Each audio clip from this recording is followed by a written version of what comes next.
A ver, si estallara una guerra nuclear mañana mismo, la herramienta definitiva para la supervivencia, bueno, la supervivencia humana, no sería un ordenador cuántico de última generación, No, desde luego que no.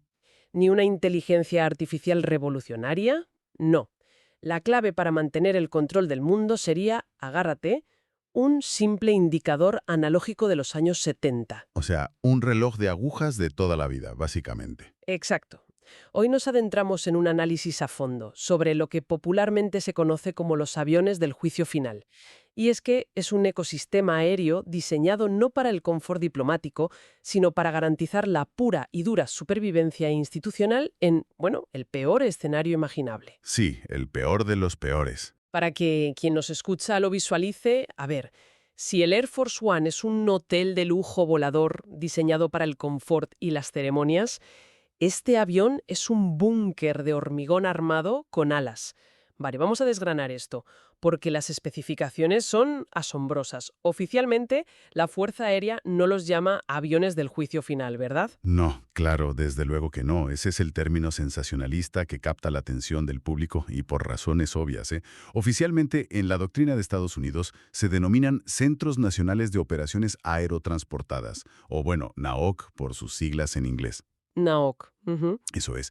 Y el propósito de estas máquinas no es transportar a los líderes a un lugar seguro para, no sé, esconderse. Ya, no es un taxi de escape. Para nada. Su función es permitir que la Autoridad Nacional de Comando pueda seguir liderando y literalmente librando una guerra global desde la estratosfera cuando toda la infraestructura terrestre haya quedado reducida a cenizas. Madre mía.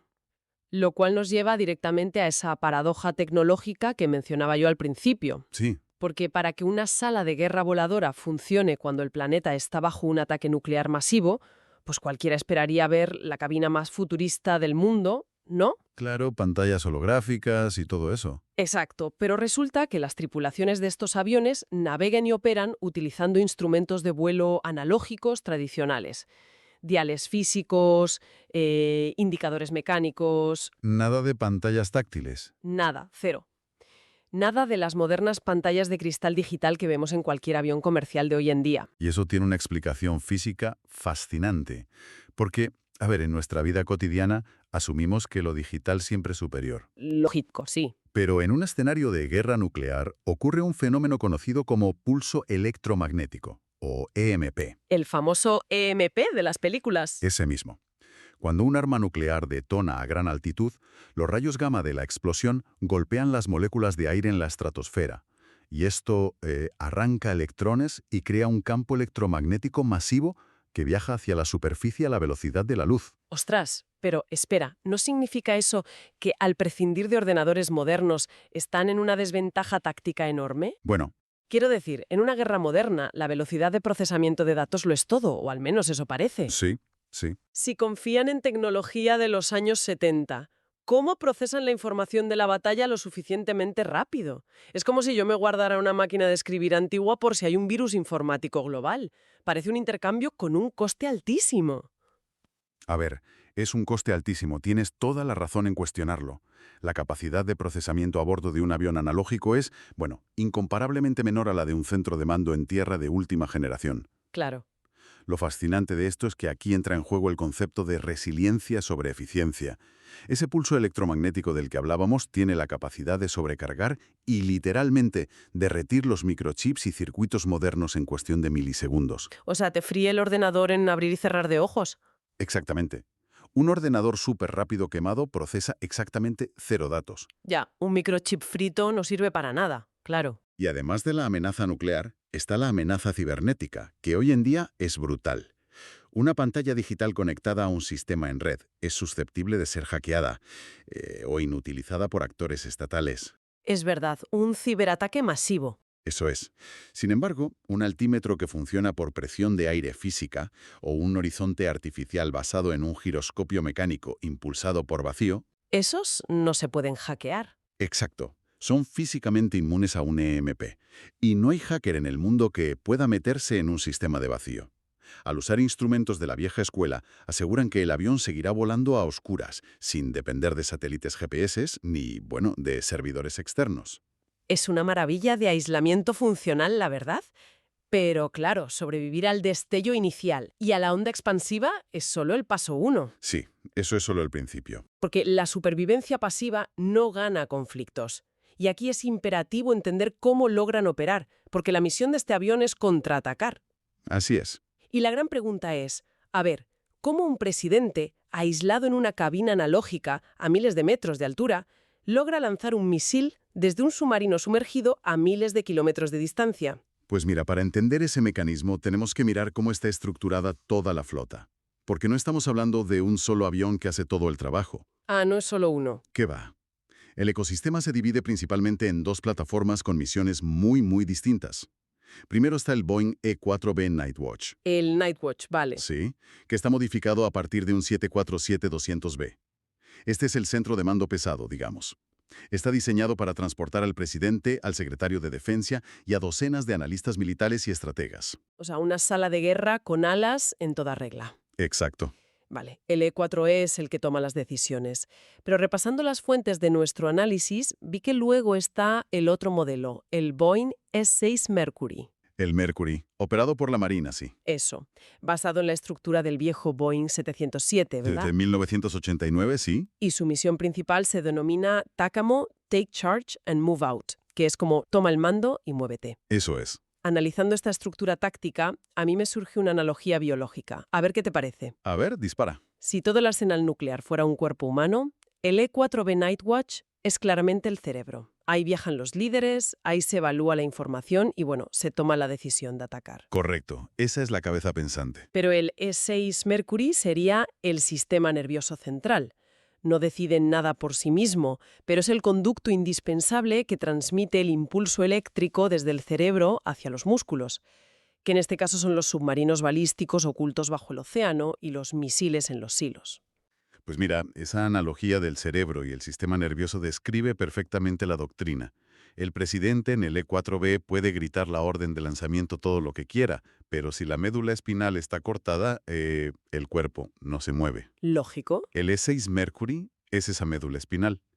Y la forma física en la que logra comunicarse con un submarino sumergido es uno de los mayores logros de la ingeniería de la Guerra Fría, la verdad. Porque las señales de radio normales, las de toda la vida, no penetran el agua salada, ¿verdad? Exacto. Las ondas de radio de alta frecuencia rebotan en la superficie del océano. Sin más. Ya. Para llegar a un submarino sumergido sin delatar su posición, necesitas utilizar ondas de muy baja frecuencia, conocidas como VLF. VLF, vale. Pero la física de las ondas VLF exige una antena gigantesca para poder transmitirlas. Y obviamente no puedes montar una torre de antena de varios kilómetros en el techo de un avión. Sería ridículo. Entonces, ¿qué hacen? ¿Arrastran un cable kilométrico por el cielo o algo así? Literalmente sí. ¿En serio? Totalmente en serio. El E-6 Mercury despliega una antena de cable de alambre dual desde la parte trasera del fuselaje que mide, agárrate, unos 8 kilómetros de largo. 8 kilómetros de cable colgando de un avión. Sí, pero no basta con soltar el cable y ya está. Para que la señal VLF penetre correctamente en el océano de forma vertical, la antena tiene que estar lo más perpendicular posible a la superficie del lago. Espera, a ver si lo entiendo. Si el avión vuela hacia adelante, el cable se arrastraría horizontalmente por detrás, ¿no? Como la cola de una cometa. ¿Cómo logran que cuelgue verticalmente? Y aquí está la maniobra extrema de los pilotos.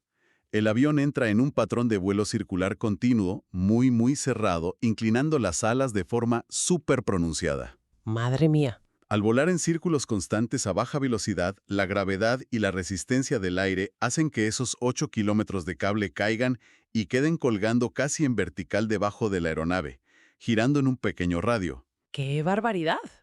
Y mientras realizan esta maniobra exhaustiva, que no es nada fácil, transmiten los códigos de lanzamiento nucleares directamente a la profundidad del océano. Es alucinante. Tienes a pilotos volando un avión comercial masivo en círculos agónicos durante horas, arrastrando 8 kilómetros de cable, solo para actuar como el nervio que activa el fin del mundo. Suena a ciencia ficción, pero es real. Y supongo que mantener esta división entre el cerebro en un avión y el sistema nervioso en otro es un dolor de cabeza logístico monstruoso, ¿no? Lo es. De hecho, a principios de los años 2000 hubo un intento muy serio de unificar todo este sistema. Ah, querían juntarlo todo. Sí, fue el proyecto del Northrop Grumman E-10NC2A, basado en un 767. La idea era consolidar la autoridad de mando central, el control de misiles, las comunicaciones presidenciales e incluso el control de drones de combate, todo en una sola plataforma. Vamos, el avión definitivo. Exacto. Se invirtieron más de $200 millones solo en la fase de concepto inicial allá por 2003. Pero el proyecto colapsó porque me imagino que poner todos los huevos en una sola cesta voladora, por muy avanzada que sea, crea un único punto de fallo inaceptable. Esa fue una de las grandes críticas, claro. Si un misil enemigo derriba ese único avión, decapita simultáneamente el cerebro y el sistema nervioso de todas tus fuerzas armadas de un solo golpe. Claro, te quedas ciego y mudo a la vez. Exacto. Y además, había un problema de física pura, que era la interferencia electromagnética. Entre sus propios sistemas. Sí, sí. Intentar operar sistemas de radar masivos, comunicaciones submarinas de baja frecuencia, enlaces satelitales, control de drones, todo emitiendo desde el mismo fuselaje, creaba un ruido electrónico que interfería consigo mismo. ¡Qué locura! Así que finalmente asumieron que la separación de funciones era un mal necesario para la supervivencia del sistema. El E-10 se quedó en planos. Vale, entonces la separación se mantiene. Pero hablemos un poco del presente y del futuro, porque claro, cualquiera que nos escuche podría pensar que estamos hablando de reliquias históricas de la Guerra Fría, ¿no? De aviones que se mantienen operativos por pura inercia burocrática. Es lo que piensa mucha gente, ¿sí? Sin embargo, el análisis de la situación actual muestra que esto no es una reliquia, sino un negocio muy activo y en constante modernización. Estados Unidos ya está construyendo la próxima generación para reemplazar al E-4B. Así es. El programa se conoce como el Centro de Operaciones Aerotransportadas de Supervivencia, o SOE, y lo interesante es quién y cómo lo está construyendo. Sí, y aquí es donde entra un detalle logístico que a mí me rompe un poco los esquemas. La Fuerza Aérea le adjudicó este megacontrato a Sierra Nevada Corporation, desbancando a Boeing, que suele ser el gigante intocable. Sí, fue toda una sorpresa en la industria. Pero es que Sierra Nevada no está construyendo superaviones desde cero en un hangar súper secreto. Resulta que han comprado 5 aviones comerciales modelo Boeing 747-8 de segunda mano a Korean Air, una aerolínea de pasajeros. Así es. A ver, ¿por qué comprar aviones usados para el proyecto militar más crítico del país? Pues mira, lo que pasa es que en realidad es la única opción viable desde el punto de vista de la ingeniería y la economía. La producción comercial del Boeing 747 ya se ha cerrado definitivamente. Ya no se fabrican más. Ah, claro, es verdad. Pero para albergar los enormes generadores de energía necesarios para alimentar el blindaje MP, las salas de servidores aisladas y todo el equipo de comunicaciones pesadas, la Fuerza Aérea requiere estrictamente un avión de 4 motores. Porque 2 motores, como los de los aviones comerciales modernos, que son más eficientes, no generarían suficiente energía eléctrica, supongo. Exacto. Necesitan redundancia masiva y potencia bruta. El 7478 es la plataforma perfecta. Y Korean Air era una de las pocas aerolíneas que operaba la versión de pasajeros relativamente nueva de este modelo, no solo la versión de carga. ¿Tiene sentido? Al comprar aviones comerciales existentes, Sierra Nevada puede desmontarlos hasta el chasis de aluminio e instalar el blindaje y la tecnología desde cero, ahorrándose décadas de diseño aerodinámico básico. Claro, se ahorran reinventar la rueda. Eso es. Tienen hasta julio de 2036 para terminar este desarrollo y entregarlos. Rusa también tiene su propia infraestructura de aviones del juicio final, con los modelos Ilyushin I-80, el Il-82 y el futuro Il-96-400M. Correcto. Y su propósito es exactamente el mismo, ¿no? Proteger a la cúpula del gobierno ruso y asegurar la capacidad de lanzamiento durante un ataque. Claro, la doctrina de disuasión exige que ambas partes tengan capacidades similares de supervivencia para que la amenaza de destrucción mutua asegurada se mantenga creíble. Ya. Pero repasando el historial de la flota rusa, hay un suceso en el año 2020 que ilustra lo que podríamos llamar la paradoja de la seguridad. Aquí es donde la cosa se pone realmente interesante. Ay, sí, lo de 2020. Es que es de película de comedia. Ocurrió en la ciudad de Taganrog. Mientras uno de estos Ilyushin Il-80, súper secretos, estaba en tierra por mantenimiento. Este es un avión diseñado para resistir explosiones termonucleares. Sí, blindaje pesado. diseñado para resistir la radiación más letal conocida por el hombre y el colapso de la civilización entera. Y resulta que alguien forzó la escotilla de carga y robó 39 unidades de equipo de comunicaciones de radio de alto secreto. O los ladrones comunes, sí. Fue un escándalo monumental para la seguridad militar rusa. Las autoridades tuvieron que lanzar una investigación criminal urgente, porque claro, los dejaron en evidencia. Es que revela una vulnerabilidad estructural enorme. No importa cuántos miles de millones inviertas en ingeniería extrema o en jaulas de Faraday para bloquear un pulso electromagnético, puedes crear la máquina más invulnerable de la historia contra la física nuclear, pero al final del día... Te la roban en el aparcamiento. Exacto. El sistema es derribado por un factor humano, mundano, ¿sabes? Un fallo en la seguridad perimetral y unos ladrones comunes con herramientas básicas en una pista de aterrizaje. Es una ironía tremenda. Si conectamos esto con el panorama general, la paradoja de la seguridad nos recuerda que la cadena militar es tan fuerte como su eslabón más débil, que suele ser la logística en tierra, el factor humano. Totalmente. Sin embargo, más allá de la anécdota criminal, hay una lectura geopolítica innegable que debemos hacer de forma totalmente objetiva, según las fuentes. A ver. El hecho de que Estados Unidos esté asegurando contratos de miles de millones hasta 2036 con Sierra Nevada y que Rusia esté desarrollando simultáneamente la plataforma IL-96 para modernizar su propia flota, indica claramente una cosa. ¿El qué? Que los estrategas militares de ambas potencias asumen que el riesgo de un conflicto nuclear a gran escala es una amenaza vigente, no un capítulo cerrado de los libros de historia de la Guerra Fría. De hecho, la Fuerza Aérea de EU mantiene un nivel de hermetismo tal que rara vez mencionan estos aviones y se niegan a reconocer públicamente la propiedad de algunos de ellos. Ya. Es una preparación activa, constante y súper secreta. Y es que todo esto no opera en el vacío.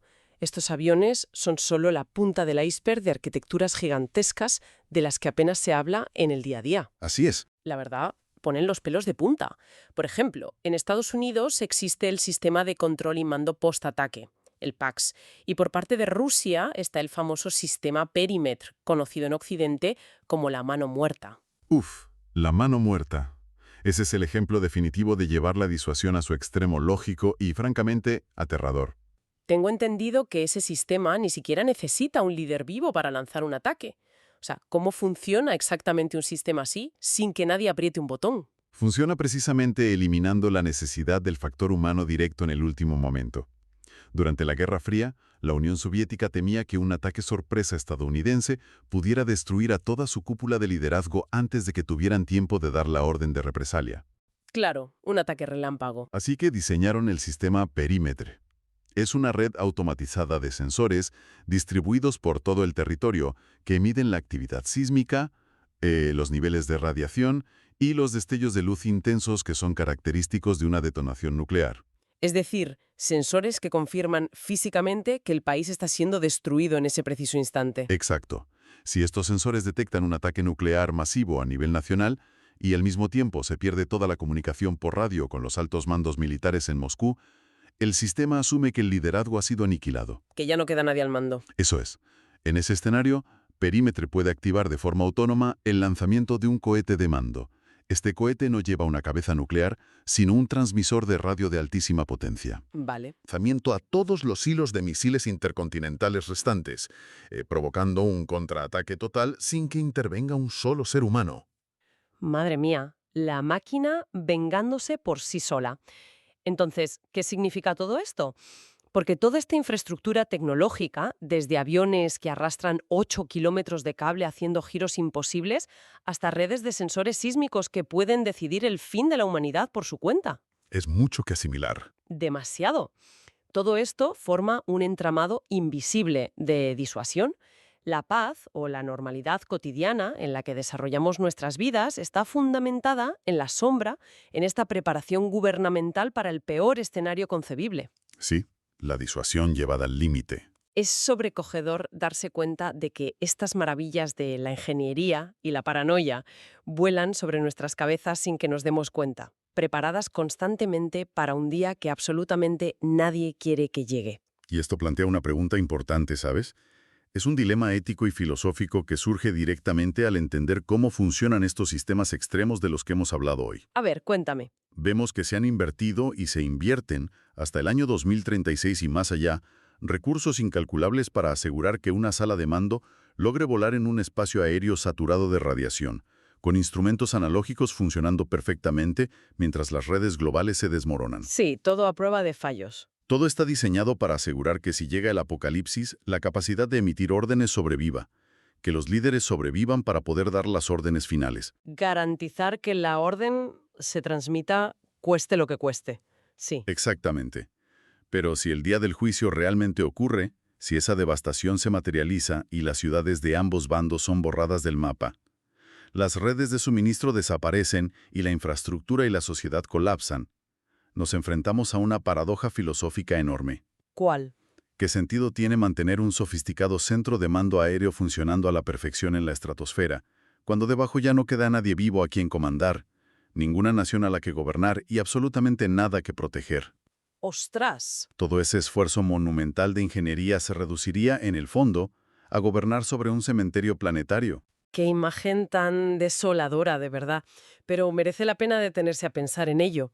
Y dejo esta reflexión para quien nos escucha, para la próxima vez que veamos un rastro de condensación en el cielo. Porque a veces lo que cruza las nubes no es un vuelo comercial ordinario, ni un símbolo de diplomacia internacional, sino la sombra vigilante del peor escenario de la humanidad. Hasta el próximo análisis a fondo.